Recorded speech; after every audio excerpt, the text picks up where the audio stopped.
Germain. Bonsoir Paul, ce texte a été adopté. Il protège un peu plus les femmes qui ont été victimes d'agressions sexuelles et il a été adopté sous les applaudissements.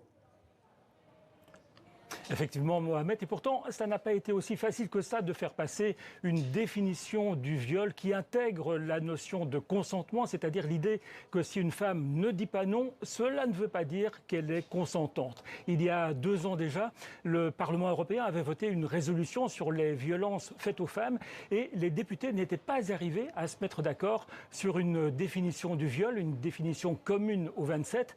Il faut dire que plusieurs pays considèrent toujours qu'un viol ne peut être reconnu que s'il y a eu un recours à la force, c'est-à-dire que la victime a été menacée d'une manière ou d'une autre. Et assez curieusement, la France est un des pays qui a longtemps bloqué l'adoption d'une définition du viol qui soit la même pour tous au sein des 27. La France avançait un argument juridique, à savoir que cette question ne relève pas de la compétence de l'Europe.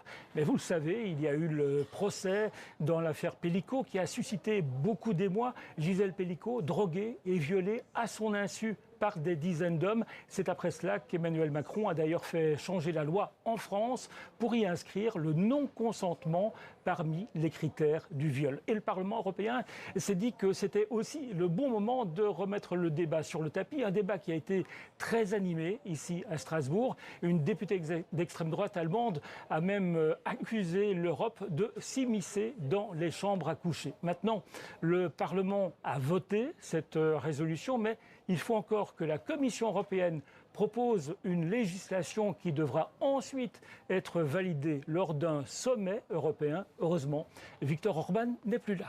Merci beaucoup Paul Germain en direct de Strasbourg pour TV5 Monde.